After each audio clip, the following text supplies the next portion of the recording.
Nice. Hey folks, Paul Essery here, and I'm delighted today to be with Sam Holding from ChatRev. Sam, thanks for taking a bit of time out to come and have a chat with us. I know you've got plenty to keep you occupied at the moment, and you were just talking before we came on about how where your focus has shifted towards some quite interesting things. So I appreciate you taking a bit of time out and giving us a bit of your time. Part of the reason I appreciate that, though, is because what you're doing is really interesting. So for the folks that might be listening, I mean, tell us a little bit about yourself and then a little bit about the business, and then we'll sort of talk about the technology in a second. Sure. And no, it's been great speaking with you, Paul. I know we spoke a bit before this and previously before the call, but I'm Sam. I co-founded ChatRev, which is a support and sales agent predominantly used by e-commerce stores. And what we basically do is help e-commerce owners to reduce the size of their support teams if that's what they currently got, so they can focus on more high value activities. Or if they're a super lean team where it's perhaps just a couple of people and it's their business, but they still want to provide 24-hour support, that's what they'd use us for. So they're predominantly who we're working with. And actually it's changed quite a lot over the past 6 months in particular. Mm. But we typically work with e-commerce stores that have anywhere between $100,000 up to about $2 million a year rev. Okay. And so, I mean, that sets the context. I mean, tell us about the technology and what it enables people to do that they can't do otherwise. I mean, obviously, I get your point about reducing the support costs, but tell people what sort of support do they use currently, and why does your technology change that, and how does it make that situation better? I mean, just talk us through that. Yeah, I think so. If you picture yourself on an e-commerce store, maybe you go and buy, I don't know, phone case. You Yeah. go and buy a phone case from a Shopify e-commerce store. You've seen an Instagram advert, you click on it, you buy it. You then want to return it for whatever reason. What that typically looks like is the customer will respond or submit some kind of query to the e-commerce store that will either come through Instagram, WhatsApp, Mhm. a chatbot on a website, or email. And all of those channels get pushed into what is effectively a help desk. Mhm. If you're a bigger e-commerce store, you will have people in the Philippines or in some low-cost area responding to those requests, solving those tickets. If you are a super lean team, it's going to be your responsibility to handle those. And maybe if you are really small, you don't even have a help desk and you're just basically responding via emails. What we do is, and it's kind of interesting how we've arrived in this specific niche, but we are effectively an AI powered tool. So you can select your language model, we'll ingest your support documentation, we'll integrate with your Shopify store. So we know everything about your orders, everything about what you sell, and basically can act as a customer service agent. So our software takes a seat at the help desk and will then respond to those queries. Any that it can't solve, it will then escalate to one of the humans that you have or you. But for about 50 to 70% of cases, it will solve those for you. Great for the customer because they get an instant response, a meaningful response because it's integrated. It has the same information that anyone you'd be paying has. And then it only needs to go to a human when it's like something subjective that you don't have a rule for. I'll give you an example for that. And all these nuances become super important. Maybe you're going to have rules within all of this. Um, actually, before I go down that wormhole, because there is so much nuance within it. And clearly, I think like these tools are powerful, otherwise I wouldn't spend so much of my life on it. But really, where we started is like where we were going so wrong. And kind of, I guess, what we built over the past year to help solve those, so it's actually useful. Okay, so just to make sure I've understood this correctly. So if I was to ring up and I want to send a product back because I'm not happy with it, there'll be rules about what I can send back and what I can't send back and all the rest of it. So this will deal with all those really straightforward queries. And it's only if something complicated comes along that I've got to push that up to a human, which presumably means that you can measure a lot of what's going on a lot better, and presumably you can access that 24/7. Have I got that? Have I understood that correctly? Yeah, exactly. So if you're a customer going to an e-commerce store that's using any of this tooling, you will get a close to instant reply. You don't want it like Yeah. instant because then it's clearly obvious that it's bot. You want a small delay on it, although some of our customers will flag that it's bot. But it's effectively feels like a human reply to your support queries. Anything that's like standard. So someone wants an update on the status of their order. We have that information from Shopify. We can tell them that, okay, you ordered these three items. These two have been dispatched. This one was out of stock and we issued you a refund for that one. If you want us to order it again, whatever. And they're just playing with the Shopify rules. The bit where it would get pushed to a human is super interesting to think about. And I think my favorite instance that I've thought of. So let's suppose you and I run a store that is selling furniture. Yeah. And we have a 30-day returns policy. You send me an email being like, don't like the coffee table, wife doesn't like it, whatever, want to return it. We're on day 32 now. It is super obvious to a machine just say, no, outside the returns window, sorry, Yeah. fine. I mean, you're going to want to set it up so it's like speaks a bit softer than that. But the real nuance is in that that's true for most of your customers. But if you're in my top 0.5% of customers and you're spending $40,000, £40,000, whatever a year consistently with me, I don't want to give you that reply. No. Okay. And you've got all of those little edge cases where you can make this, if you just use rules, this is like having someone with documentation who you're outsourcing work to. But we want to provide more than that to customers who basically go, no, okay, you don't want to be embarrassed by what you're responding to. So they're the little nuances where we do currently push to a human as opposed to just leaving. Sure. And that means effectively that you're improving customer service and you're presumably cutting costs.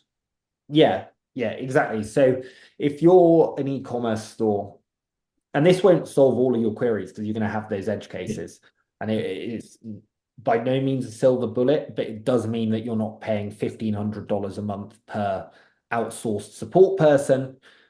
You can replace, depending on the number of people you have and the type of queries you're getting, you can replace a significant number of those and just have this software occupy a single seat within the support desk.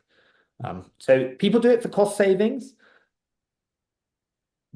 but we should also be providing faster support than a human can provide. If you're a particularly lean team that's just based in one time zone, you should be providing support 24/7. People want an instant response. People want to deal with things and cross them off. You don't want to be waiting for an email to go back and forth.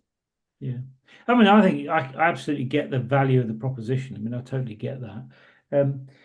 It also strikes me that it's, I mean, maybe I've got this wrong, but it strikes me that it's quite a complicated bit of technology that you've developed here. I mean, you make it sound very simple, but I suspect under the lid, as it were, it's a bit more complicated. I mean, tell us a bit about the journey that you've been on. I mean, you started a little while back.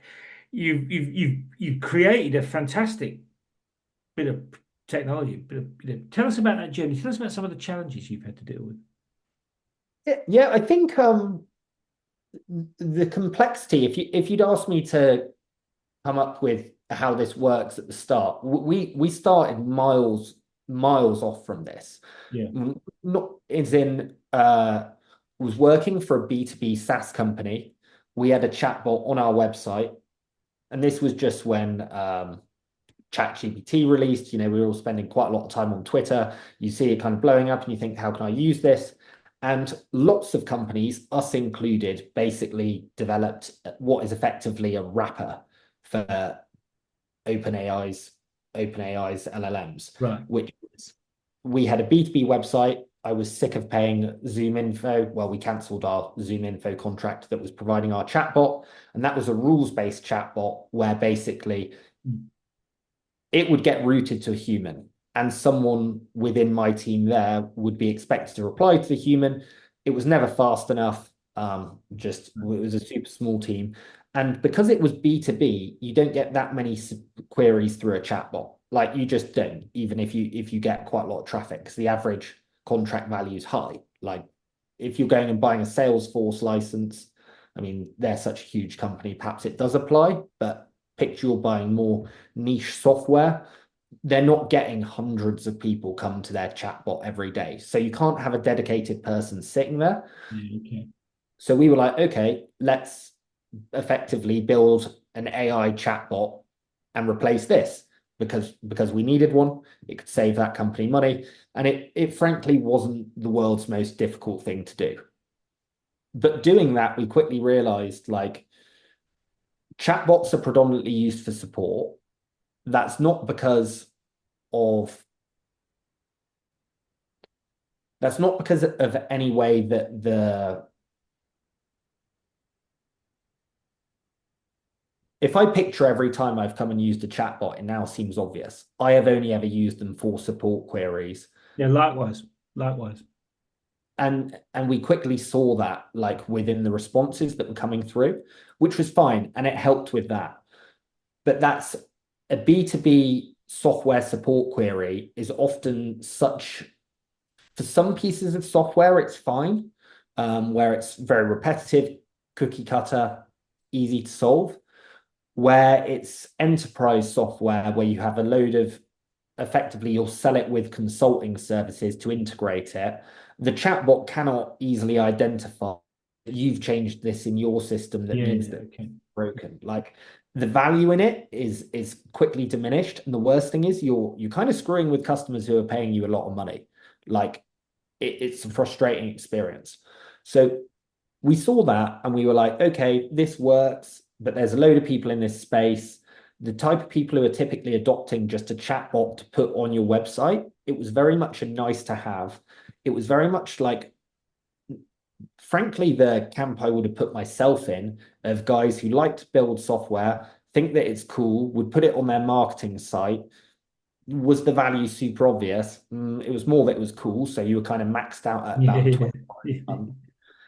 Those customers churn a lot because it's not essential.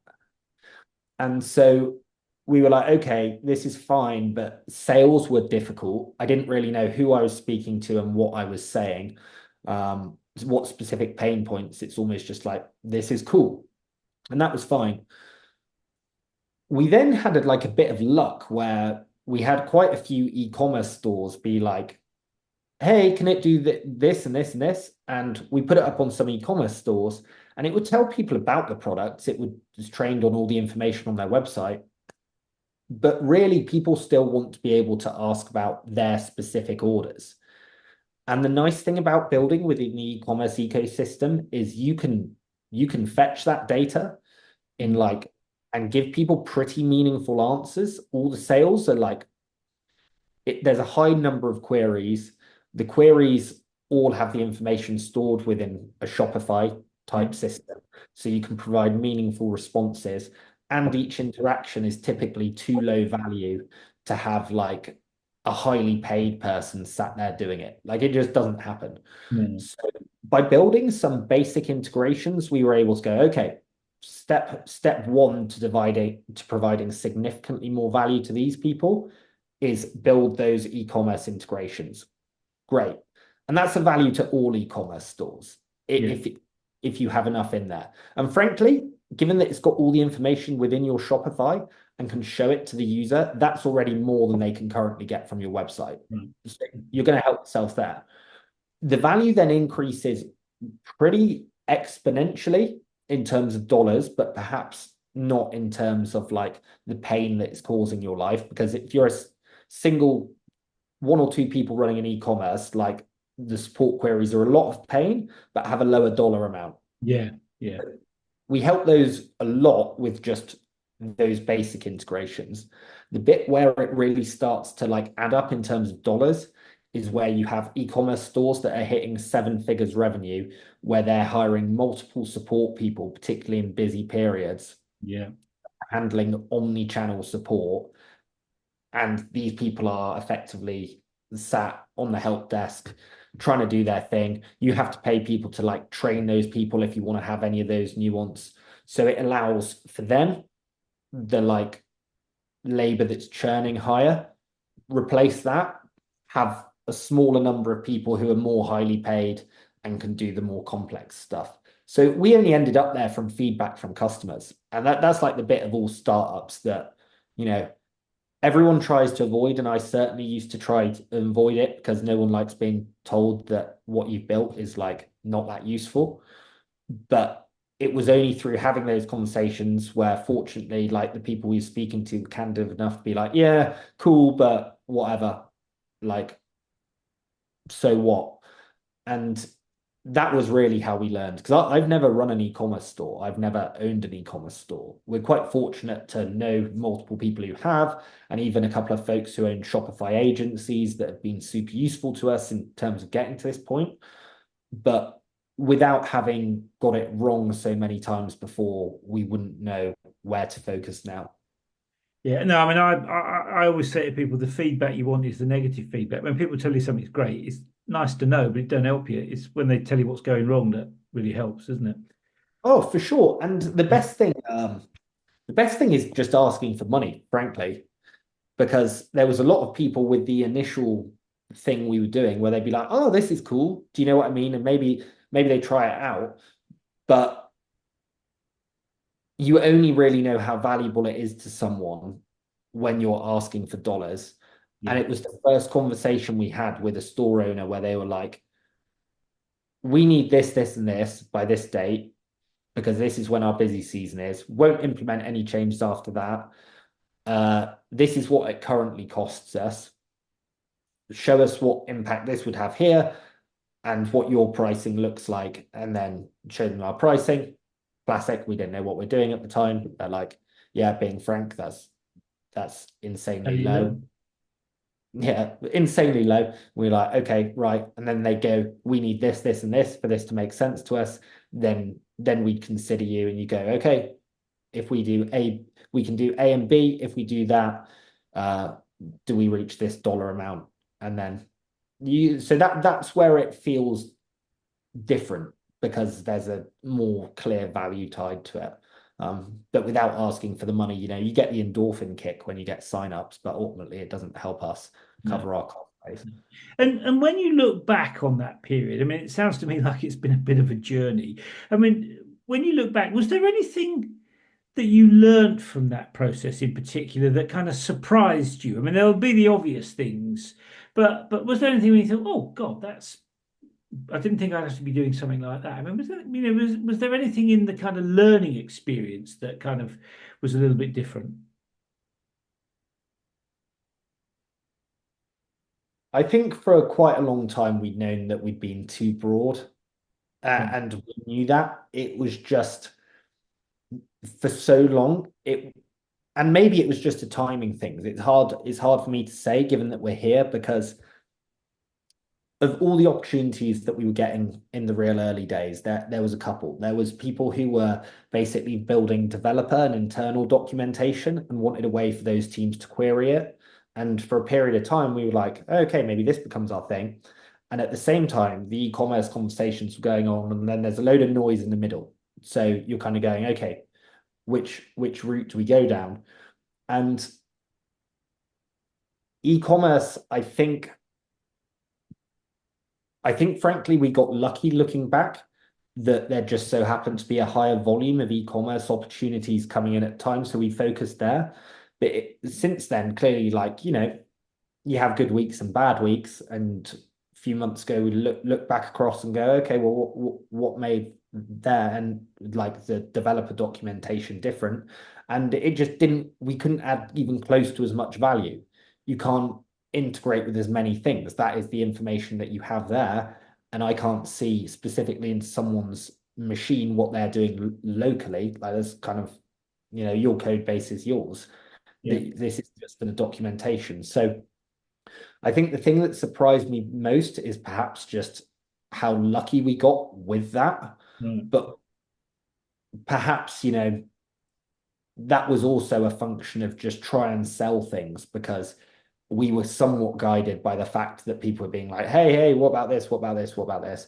And you go like, okay, you end up down that path. So it more just reaffirms that, like, instead of me having opinions, what's the phrase? It's like have strong opinions loosely held. I Yeah, try I've to. heard that. Yeah, yeah. And there's nothing wrong with a bit of good luck, is there? I mean, I think No, we could always do a bit more good luck. I mean, sure. you know, I mean, like I say, I think it does strike me that you've been on an interesting journey. I mean, tell us about where you're going, though. I mean, you've been on a journey. You've got a great product. You've got a bunch of customers. I mean, tell us about the future view, medium to long term. I mean, what is it you want to achieve? What impact you want to have? I mean, tell us about the direction of travel. Yeah, it's a this is the first time for me doing software entirely bootstrapped. Like that, we don't have any external funding. ChatRev is owned in its entirety by the 4 people who work on it, and it's all self-funded, and that's great. And we're very lucky that, like, we're very engineer heavy. 3 engineers, one of which who owns a software development agency that we can sometimes borrow resources from if we want, Yeah, and then me doing sales marketing effectively. With being bootstrapped, it does give us like a unique sense of freedom that I have never had before. What we care about most is that I would rather have 10 customers who are our biggest fans than 100 who are a bit, eh, providing that they're somewhat repeatable, because the communities that exist within these spaces are insane. E-commerce stores are typically not. You and I could both run an e-commerce store and we consider each other peers because I'm selling phone cases and you're selling mugs. So we're quite happy to share everything about our business that's working and not working. There's like enough of them that these communities are like pretty prevalent. So as long as that we're able to cover our costs and generate a level of profit that means that this works with even a bit of scale, then we're good. So it's not, there's no targets associated with like number of accounts. What we really care about is churn. Like, we want to see that this is getting consistently better and we're not churning customers and that we're growing via referrals. I think I think software, to be honest, has had this problem for like a long time. If you look at the kind of VC funded software, whatever, the cost of acquiring a customer is like way too high. And it makes sense that like Salesforce reps, some were earning 7 figures every year because they go out and they earn it. But like someone's paying for that and it's the customer. And yeah, it yeah, software is expensive. So I know it sounds like fluffy, and you've kind of got to balance the two between like wanting to do somewhat product-led growth and delivering a good job for your customers. And also that is not an excuse for not selling. Like, you can't just not sell and use that as some kind of an excuse. But it does mean that in terms of like, we don't have any long-term revenue goals. What we want, and to be honest, to be frank, actually, it's probably the reason that we start the business. We just want to build something that's defensible, really loved. And I think bootstrapping is like a bit of a superpower in that respect, because you can do things that are like not profit maximizing, at yeah. least in year one. Like, we're not aiming to profit maximize in year 1, 2, or 3. We don't have any kind of exit deadline from our investors. We're just trying to build a business that's like as sustainable as possible. Yeah, and I don't think there's anything wrong with that. I mean, that sounds to me like we could do with a few more businesses that were focused on that. There's nothing wrong with people building fantastic quality products that people want to keep on using. I mean, it seems to me that's quite a good strategy, actually. I wish I'd see a bit more of that, to be absolutely frank with you. So, Yeah, you must see more of it like coming about now, because the cost of building these things is just going down yeah, like at a ridiculous rate. The cost of building software is going right down. The cost of distribution, if you get it right, is also going yeah, down. yeah, So I don't really like. We had this conversation the other day because EIS and SEIS, like we're all US based, but if we were, 2 of us are Brits originally, so if we were to be in the UK and go, okay, do we want EIS or SEIS funding? I don't know what we would do if you gave me £500,000 to work on this. Like, we already have everything we need. I could run a bunch more ads. Yeah. Okay, great. But I don't know that that has a positive expected value. So it's nice. And honestly, you feel very exposed when it's bootstrapped, but all the numbers are like very clean and real, literally because until we had a company bank account, you're just sending money from your own bank account. So you're not like insulated from the costs. Like if that thing doesn't work, like you feel it because it Yeah. was yours. I like this. I like this model. And it's cool seeing a lot more companies do it, to be honest. In fact, it always makes me question it, where you see like, oh, we got funding from and what I'm saying now about the VC model does not apply to like deep tech. Like I totally appreciate if you're building something that could change the world that requires huge amounts of capital up front, the VC model is probably necessary unless you've got a spare $50 million lying around in your back pocket. Totally get it. And even if you do have a spare $50 million, the expected chance of it going well is probably too low for a single individual to put that up. For things like this, I don't have an excuse as to why I'd need money from an external source. Like our funding source is our customers. We are like, I mean, you'd think that your margins probably have to be higher if you were competing against some VC funded companies that would basically tolerate a pretty high CAC. But honestly, it seems to be going all right. And if we come up against situations where we'd be happy to everyone knows how the model works now, right? Everyone knows how the model works. You go VC and then you go PE and then you're subject to a bunch of price increases. So do you want that? Or if you're an e-commerce store owner, fortunately quite a lot of them are bootstrapped too, which makes our lives easier because Yeah, they get because it. they know what they're dealing with, don't they? And like I said, I mean, it seems to me that what you're doing incentivizes the right behavior. I mean, it incentivizes you to build something that people want to keep on using. Well, like I said, I think it's a great thing to build stuff that's useful for people. I'm a huge fan of useful stuff. Well, for So sure. anyway, Sam, thank you for taking a bit of time to talk us through that. I'm conscious you're busy, like every CEO. I know you've got more on your plate than you can probably got space for. So I appreciate you taking time out to come and have a chat with us. And like I say, I mean, I think it's a great proposition. I mean, it's a very practical thing. But I'm a pragmatist, and I think most people are pragmatists. And a lot of people like stuff that works and helps them. But I think it's great. So well done on that, and good luck going forward. And maybe come back in a year or two, and let us know how you're getting on. Yeah, love to. But thanks very much for having me, Paul. Appreciate it. Cheers. Good to see you, Sam. Bye bye. Thanks. Bye.